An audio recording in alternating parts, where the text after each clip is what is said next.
Bismillah walhamdulillah wassalatu wassalamu ala rasulillah wa ala alihi wa sahbihi wa man ittaba'a hudah. Amma ba'du. On va terminer donc il reste peut-être 5 minutes comme ça inchallah, on va terminer la traduction du cours. Juste une précision même pour les prochains cours inchallah par rapport aux enregistrements des cours.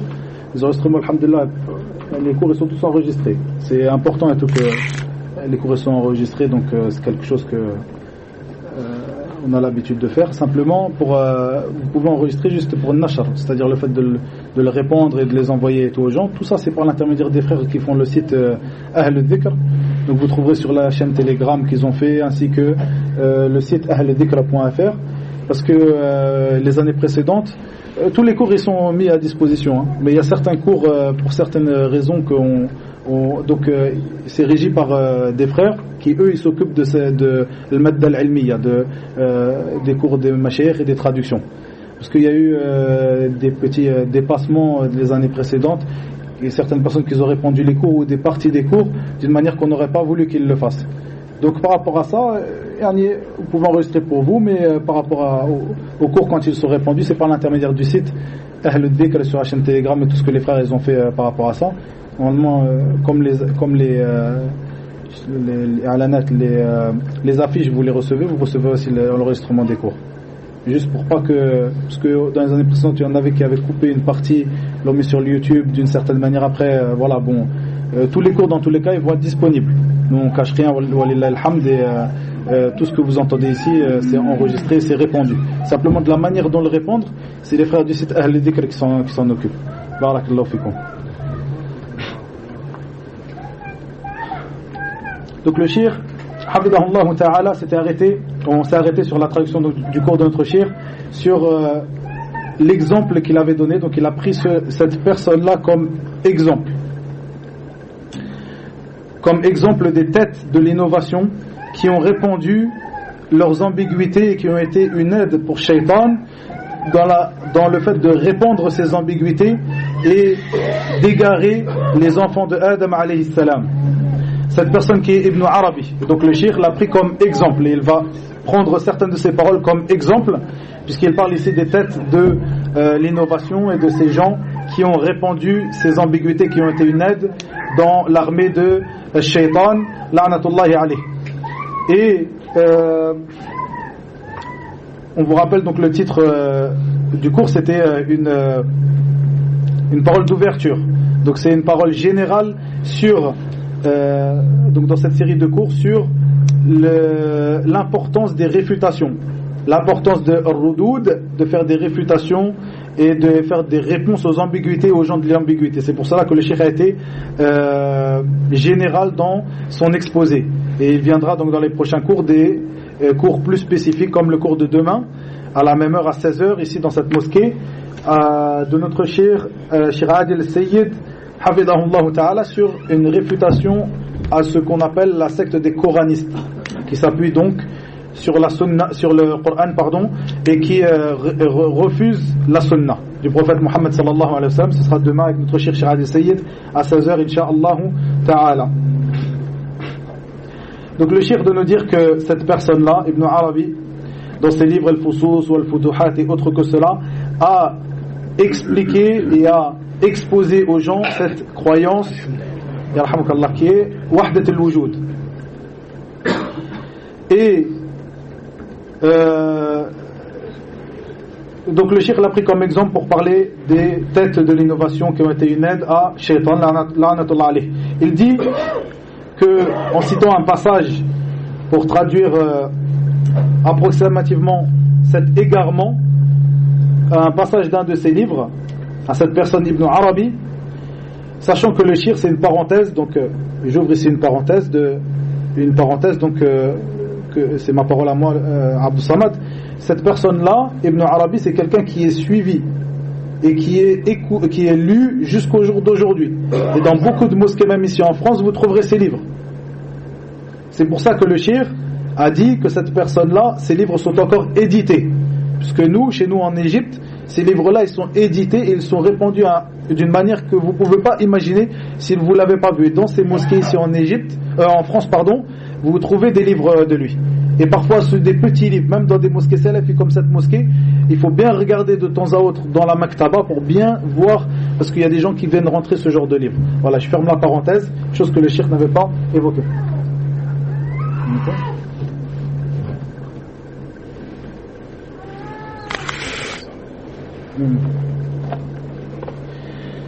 Donc le cheikh de nous citer un passage qu'on va essayer de traduire approximativement, donc ce qu'a dit cette personne Ibn Arabi, c'est grand égaré. Il dit que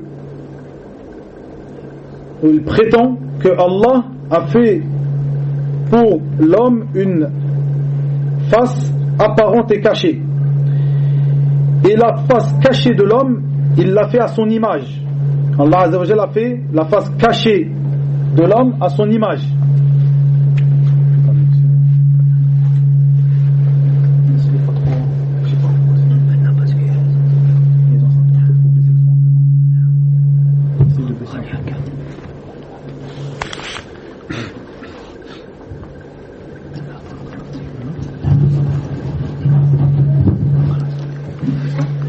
Donc qu'il prétend qu'Allah Azza wa Jalla a fait l'être humain avec une face apparente et une face cachée. La face cachée de l'homme, il l'a fait à son image. Allah Azza wa Jalla l'a fait à son image, et la face apparente à une autre image. Et c'est pour cela, il s'appuie sur cela, donc la parole du prophète sallallahu alayhi wa sallam dans ce hadith Qudusi, donc la parole d'Allah Azza wa Jalla que rapporte notre prophète sallallahu alayhi wa sallam, où il dit dans le sens approximatif de ces paroles, si l'enfant de Adam fait cela, eh bien je serai son ouïe par laquelle il entendra, et je serai sa vue par laquelle il verra. Eh bien elle s'appuie sur cela en disant dans ce livre-là, Ibn Arabi, cet égareur égaré, a dit que Allah Azza wa Jalla, donc dans ce hadith qui a rapporté, donc c'est le hadith Qudusi, c'est-à-dire une parole d'Allah qui est rapportée par notre prophète sallallahu alayhi wa sallam, où Allah Azza wa Jalla dit, ici n'a pas dit je serai son oreille et je serai son œil. Donc il y a bien là une face cachée, une face apparente. Donc c'est une ambiguïté qui est, comme nous le dit le shir, qui est très faible, sur laquelle il s'appuie cette personne Ibn Arabi pour démontrer en fait que cette croyance, la croyance de Wahdatul Wujud, que Allah Azza wa Jalla est donc en toute personne. Il parle de l'insan, et il dit donc à la fin de sa parole que toute personne, Allah l'a créée comme cela, avec une face cachée qui est à son image, et une face apparente qui est l'image que nous voyons. Et il s'appuie sur cela pour dire que toute chose dans l'existence est Allah. Donc que tu adores un tel ou tel idole ou tel arbre ou etc., et bien tu auras en réalité adoré Allah tabaraka wa ta'ala. Donc c'est une ambiguïté qui est vraiment très faible, comme nous le dit notre cher hafidahullahu ta'ala. Et il nous dit que c'est bien pour cela que l'ensemble des savants ont été d'accord pour dire que cette personne-là, Ibn Arabi, est un mécréant, et les gens donc les savants de son époque jusque au jour d'aujourd'hui. Et même il y a une personne qui fait partie aussi de Soufiyya qui s'appelle Al-Baqa'i. Al-Baqa'i, c'est quelqu'un qui fait partie, il se présente comme étant un soufi. Et sa aqida, c'est une aqida ash'ariyya. Donc il n'est pas une aqida conforme aux gens de la sunna, pas une aqida qui est conforme à la aqida de nos pieux prédécesseurs, de Sahaba et ceux qui les ont suivis dans le bien. Mais cette personne-là, Al-Baqa'i, il a écrit un livre qu'il a appelé Tanbih al-Ghabi et la Kufr ibn Arabi. Donc il s'apparente à ce manhaj, cette méthodologie du soufisme. Il est ash'ari, c'est-à-dire que ce n'est pas quelqu'un qui est sur la méthodologie des pieux prédécesseurs, mais malgré cela, il a fait une réfutation à cette personne Ibn Arabi, tellement ses livres étaient remplis d'ambiguïté et de mécréance. Le shir nous dit qu'après lui, après Ibn Arabi, il y a eu beaucoup de personnes parmi eux, Jalaluddin ad-Diwani et autres que cela qui ont essayé de secourir la croyance d'Ibn Arabi. Et cette personne, Jalaluddin ad-Diwani, le shir l'a pris aussi comme exemple pour parler de lui en disant qu'il a été une aide à Shaitan dans l'égarement des fils d'Adam alayhi salam. Dans un de ses livres, il parle, et ça c'est une shubha qui revient jusqu'au jour d'aujourd'hui, vous le savez très bien. Dans son livre il a parlé il a ramené une ambiguïté sur le fait que Pharaon donc était croyant, a cru à Allah tabaraka wa ta'ala, et il est mort croyant. Donc c'est ça l'ambiguïté qu'il ramène cette personne Ad-Diwani, qui est un des suiveurs d'Ibn Arabi. Et c'est une ambiguïté qui est à l'heure du jour, comme vous le savez très bien. Et le cheikh nous dit, regardez, il s'appuie dans cela à un verset qui a été descendu et qui montre la mécréance de Pharaon. Et malgré cela, Allah Azza wa Jalla ne leur a pas accordé la compréhension de cette religion. Ils ont pris ce verset comme étant une preuve de ce que eux ils avancent, que Pharaon est mort en étant croyant. Et ce verset, c'est la parole d'Allah Azza wa Jalla dans le sens approximatif de ces versets, où il dit: et nous fîmes traverser la mer aux enfants d'Israël. Pharaon et ses armées les poursuivirent avec acharnement et inimité. Puis quand la noyade l'eut atteint, il dit: je crois, et c'est là ce qu'il a pris comme preuve, cette personne Jalaluddin Ad-Diwani, je crois, la parole de Pharaon, je crois qu'il n'y a d'autre divinité que celui en qui ont cru les enfants d'Israël, et je suis du nombre des soumis. Et le verset qui vient après cela, Allah dit: maintenant. Et le cheikh nous explique que ici, al-an, c'est une hamza ici, c'est une hamza istifhamia, c'est une question qu'Allah pose, et cette question, elle montre le tawbir, c'est-à-dire qu'Allah fait un reproche à Pharaon. Maintenant, alors qu'auparavant tu as désobéi et que tu as été du nombre des corrupteurs. Et eux, ils utilisent donc ce verset en disant que c'est une preuve que Pharaon est mort en étant croyant, alors que ce verset est contre eux, que Allah Azza wa Jalla le réprimande de n'avoir pas cru, comme nous le dit le cheikh, après que Moussa alayhi salam et Haroun soient venus avec les signes d'Allah Azza wa Jalla, Pharaon, et qu'il disait: Ana rabbukumul a'la, je suis votre Seigneur le plus haut, le très haut. Et que Moussa et Haroun sont venus à lui avec ces signes et qu'il s'est détourné et qu'il n'a pas écouté les signes d'Allah Azza wa Jalla. Eh bien maintenant, le fait que maintenant tu es du nombre des croyants, cela n'est pas accepté de toi, comme nous le dit le cheikh. C'est ce qui est voulu par ce verset d'Allah tabaraka wa ta'ala. Donc cette personne est une personne qui est morte mécréante, Pharaon, comme c'est connu chez l'ensemble des musulmans, dans la masse des musulmans. Il n'y a personne de la masse des musulmans qui va te dire que Pharaon est quelqu'un qui est mort croyant. Mais cette personne, cet égareur égaré, a rapporté donc ces ambiguïtés par le décret d'Allah tabaraka wa ta'ala. Certaines personnes l'ont suivi, et c'est pour cela que les savants n'ont de cesse de faire des réfutations à cette personne. Et les têtes de l'innovation, comme nous le dit le cheikh, n'ont de cesse de faire revivre ces ambiguïtés afin d'égarer, car ce sont des aides au jour d'aujourd'hui, dans les siècles à venir, dans les siècles passés, des aides de Shaitan qui essayent de faire revivre ces égarements que Shaitan a jetés aux enfants de Adam alayhi salam.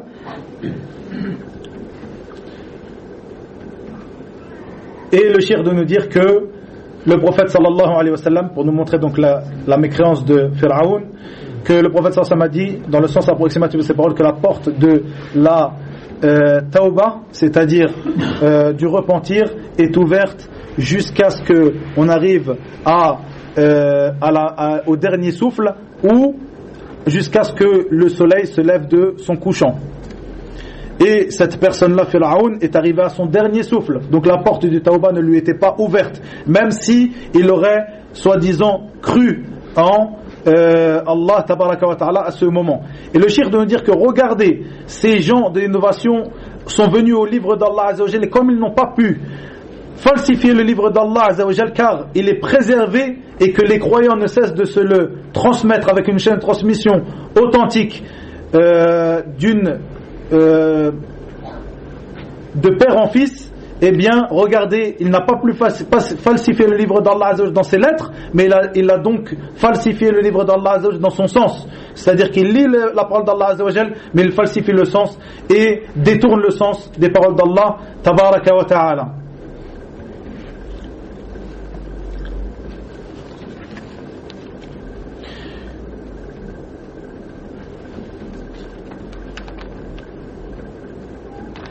Le cheikh nous dit aussi que donc cette personne s'est appuyée aussi sur la parole de gens qui ne sont pas des gens de la sunna, qui disent que la croyance ne réside que dans le fait de d'attester de la véracité d'une chose par le cœur, ce qui n'est pas la croyance des gens de la sunna comme nous l'explique le shir. La croyance des gens de la sunna, c'est que la foi c'est la croyance par le cœur, l'attestation par la langue et l'œuvre par les membres. Et lui, donc cette personne, Jalaluddin Diwani, qui est l'élève de Ibn Arabi et qui le secourt dans sa croyance, s'est appuyé aussi sur cela, une parole des gens de l'innovation, pour dire que Pharaon ici, si on dit, donc il s'appuie sur cette parole des gens de l'innovation qui disent que la croyance, elle ne réside que dans le fait d'attester de la véracité d'une chose par le cœur, et bien si ceci est la croyance, il dit, qu'en est-il d'une personne qui a attesté de son cœur, il parle de Pharaon, qui a attesté de l'existence d'Allah par son cœur et qui l'a prononcé par sa langue. Il essaye de ramener des preuves, comme nous le dit le shir, pour appuyer son égarement. Et le shir doit dire que Allah tabaraka wa ta'ala a fait de Pharaon un signe, de son corps un signe pour ceux qui viennent après lui, comme il le dit dans ce verset.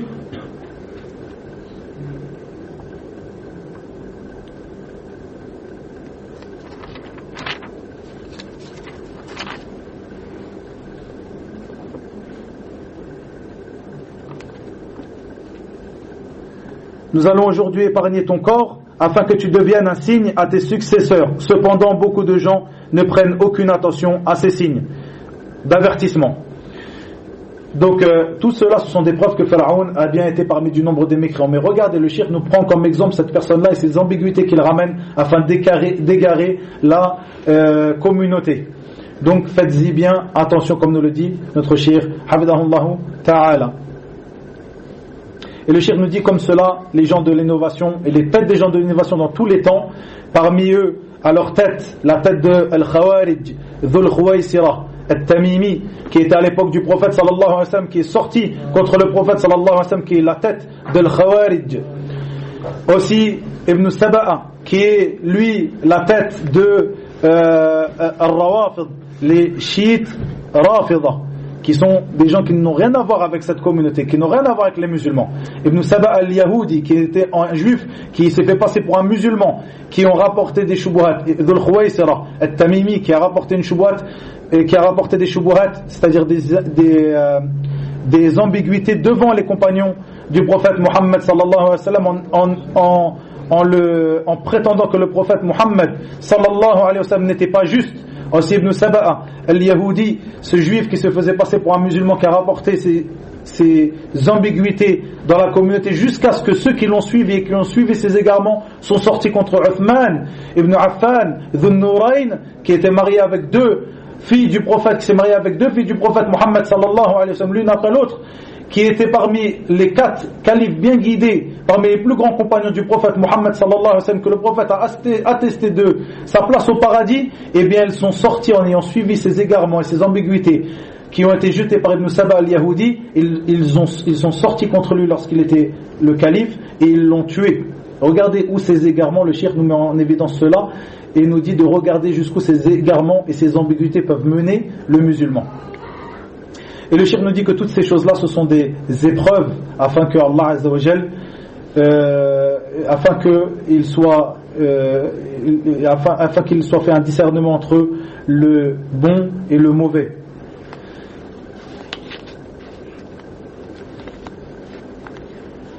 Le shir nous parle aussi de Ibn Saba ici en nous disant que cette personne a ramené là une des plus grandes ambiguïtés auxquelles a été exposer la communauté musulmane.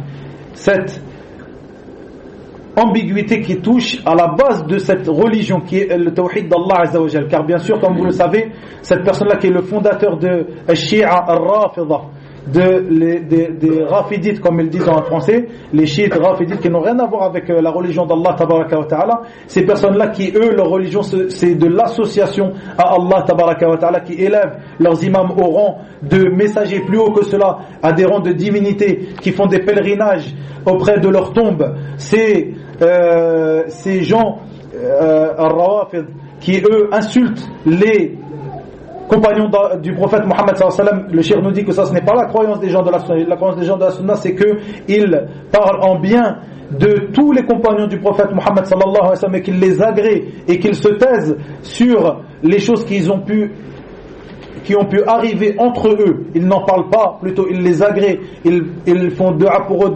que Allah Azza wa Jalla les agrée, ils attestent que Allah Azza wa Jalla les a agréés. C'est bien cela la croyance des gens de la Sunna. Et Al-Rawafid, leur croyance est à l'inverse de cela, ils insultent les Sahaba, ils estiment que Abu Talib, l'oncle du prophète sallallahu alayhi wa sallam, que le prophète Mohammed sallallahu alayhi wa sallam, comme dans le Bukhari et Muslim, a attesté qu'il faisait partie des gens les moins châtiés, ou qui ont le châtiment le châtiment moindre en enfer, c'est-à-dire qu'il fait partie des gens de l'enfer, il n'est pas croyant. Il a attesté cela à notre prophète sallallahu alayhi wa sallam, et bien cela Ar-Rawafid les atteste de lui qu'il est croyant et qu'il est même meilleur que les meilleurs des croyants, Abu Bakr et Omar radiyallahu anhuma wa an as-sahabati ajma'in. Le cheikh nous met en évidence que ces gens-là ont été égarés par Shaitan et ses armées, et il a pris comme lieutenant les têtes des gens de l'innovation, les têtes de Al-Khawarij, de Sofiya, etc., etc. Le cheikh nous dit qu'ils ne sont pas égaux, certains d'entre eux ont mécru, certains d'entre eux font partie des musulmans, mais ce sont des gens qui sont dans un grand danger du fait de leur innovation. Et le cheikh nous dit que certains d'entre eux même sont revenus en arrière et ont fait le repentir, comme Abu al-Hassan al-Ash'ari. Mais le cheikh nous dit que même s'il a fait le repentir, il est venu avec beaucoup d'ambiguïtés qui ont été suivies après lui, et que les suiveurs qui ont suivi ces ambiguïtés n'ont pas pris son repentir en compte. Et même après son repentir, il y avait encore certaines choses qui n'étaient pas conformes aux enseignements de As-Salaf as-Salih, à la méthodologie de As-Salaf as-Salih, radhiyallahu alayhim. Donc cette personne aussi, Abu al-Hassan al-Ash'ari, il a ramené des ambiguïtés qui ont été un grand mal dans cette communauté, rahimahullah ta'ala. Et les têtes des gens de l'innovation sont bien les sergents, les lieutenants de Shaitan, la'natullah alayh.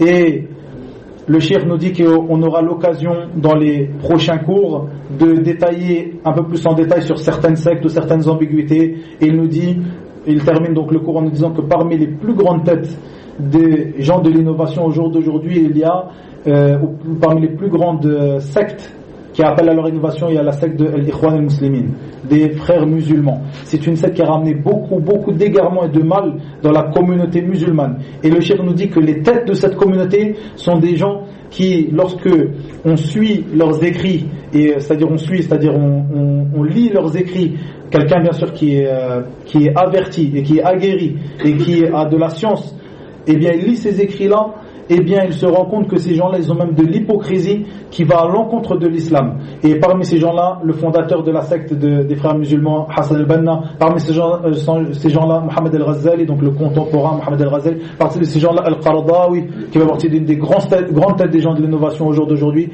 qui fait partie des gens que Shaitan a utilisés pour égarer les musulmans, la communauté du prophète Mohammed sallallahu alayhi wa sallam.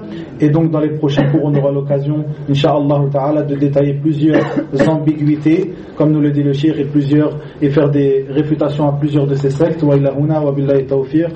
Wa sallallahu wa sallam wa baraka ala nabiyyina Muhammad walhamdulillahi rabbil alamin. Le prochain cours donc ce sera demain à 16h.